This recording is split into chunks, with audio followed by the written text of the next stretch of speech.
Bonjour et bienvenue sur la chaîne. Alors aujourd'hui, je vais vous montrer comment je fais pour changer une descente pluviale. Alors, étant donné que la descente pluviale d'origine est de diamètre 67, je n'ai pas pu retrouver le même diamètre. D'accord? Alors, qu'est-ce qui s'est passé? C'est que je voulais récupérer tout ça et donc ce n'était pas possible. Alors, ce que j'ai fait, c'est que j'ai remplacé la matière, enfin la descente pluviale, par un tube PVC de diamètre 80. Alors, j'ai mis du tube 80 parce que je suis dans la partie intérieure de la maison, c'est-à-dire que côté jardin. Si j'avais été du côté partie commune, donc à l'extérieur, j'aurais été obligé de changer la gouttière et la descente pluviale soit en inox ou en matière plastique, mais faite pour comment dire là, pour la pluie quoi, en matière aux normes quoi. Voilà. Donc moi j'ai mis du PVC. Donc je vous montre comment je procède pour installer une nouvelle descente pluviale en PVC. Et j'espère que cette vidéo vous sera utile. Allez, à tout à l'heure.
mademoiselle.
Alors, étant donné que j'ai pas pu récupérer les colliers qui étaient d'origine, je peux pas, comment dire, récupérer les tubes que j'avais mis de côté.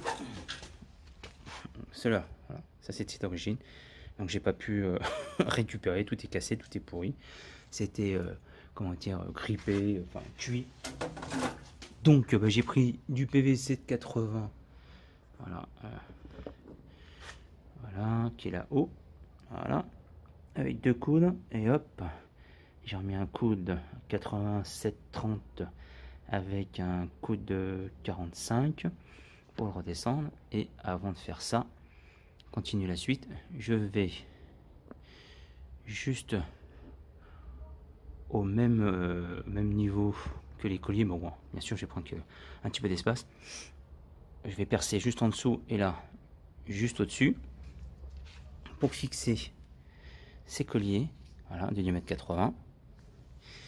Et ma petite astuce à moi, pour pas percer trop profond, et ben, je mets du scotch. Voilà, je mets du scotch sur le forêt, de la longueur de la cheville. Vous voyez, bon, après on n'est pas à 1000 près, on s'en fiche, hein. Mais voilà, ça fait ça. Scotch, une petite astuce. Voilà, on peut mettre du feutre, mais le feutre, quand vous faites un trou, il s'efface. Le scotch d'électricien, ça tient bien. Voilà, ça fait plusieurs fois que je l'utilise, hein. Il est un petit peu rogné, mais bon, c'est pas le plus important. C'est le tout, c'est que vous fassiez pas un trou trop profond qui fait surtout le double de la cheville, ce serait complètement idiot. Donc voilà, je vais faire le trou, je vais mettre les chevilles et on passe à la suite.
Alors, donc voilà, donc j'ai presque fini la gouttière, d'accord, la descente de gouttière.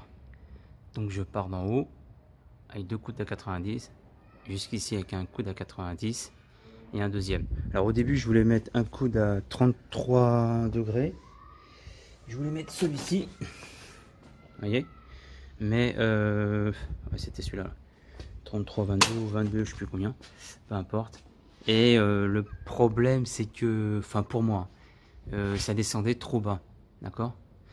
Donc ce que je voulais c'était une pente, mais pas non plus une pente qui descende de façon abrupte, d'accord, parce que bon, c'est juste une, qu'on s'appelle une descente de pluviale, donc il n'y a pas besoin que ça aille, que ce soit trop important. Donc moi, je vais le faire descendre de quelques degrés, pas beaucoup. Voilà, ça va donner ça par rapport au mur. Attends, si je monte sur l'échelle, tac, voilà ce que ça va te donner. Mettre une petite pente, je crois que même je vais l'accentuer un tout petit peu pour que ça descende un petit peu plus, et je vais descendre un peu plus par là, pas beaucoup, juste un petit peu comme ça. Et ensuite je vais faire, alors le truc c'est que en bas c'est trop court, parce que j'ai pris des longueurs de 2 mètres, parce que vous pouvez les acheter soit en longueur de 2 mètres, soit en longueur de 4 mètres, d'accord. Donc moi j'ai pris des 2 mètres, donc là ben voilà, ce qui se passe c'est que je suis dans le collier, donc je vais le couper et je vais mettre un manchon femelle, d'accord, pour descendre jusqu'en bas. Je vais m'arrêter à quoi, à ça du sol, à ça de la trappe. Sinon, si vous avez des capeurs thermiques, parce que moi je l'ai oublié, vous pouvez faire qu'on s'appelle, vous pouvez l'emmancher quoi, vous pouvez faire un raccord, c'est ça. Vous faites un petit raccord et puis après bon voilà, c'est terminé. Par contre, alors, étant donné que l'ancien diamètre était de 67 des poussières, j'ai pas pu trouver, donc j'ai comment dire, j'ai mis du 80, d'accord. Donc, étant donné que alors, la chose que je voulais vous dire aussi qui est important, comme je suis à l'intérieur du logement et que c'est pas en partie commune, je peux mettre le diamètre que je souhaite, d'accord, et les tubes que je souhaite. Si j'avais été en extérieur, donc dans la partie commune, j'aurais été obligé de faire, comment ça s'appelle, une gouttière en inox. Voilà, tout en inox, et là j'aurais pas eu le choix. Et là j'aurais été obligé de prendre un échafaudage et faire l'installation complète, d'accord. Voilà, j'aurais été obligé de changer toute cette partie en haut qu'on voit, et tout ça aussi si j'avais été en extérieur, d'accord. Donc tout ça, ça aurait été en inox, et donc voilà. Bon, si vous êtes en côté jardin, vous n'êtes pas obligé de tout mettre à l'identique. Vous pouvez changer uniquement ce qui a été abîmé, comme moi je l'ai fait, et vous pouvez mettre aussi un diamètre comme moi j'ai fait de 80. J'ai pas mis du 50 parce que je voulais pas faire un manchon là-haut, et puis je trouve que c'est un petit peu petit. Je préférais partir d'un diamètre plus petit pour arriver sur un diamètre beaucoup plus gros. Comme ça réduit les bouchons avec les feuilles et tout. Donc voilà, bah écoutez, j'espère que cette vidéo vous aura plu et surtout a été utile pour vous. Et puis moi je vous dis à bientôt pour une prochaine vidéo. Allez, au revoir.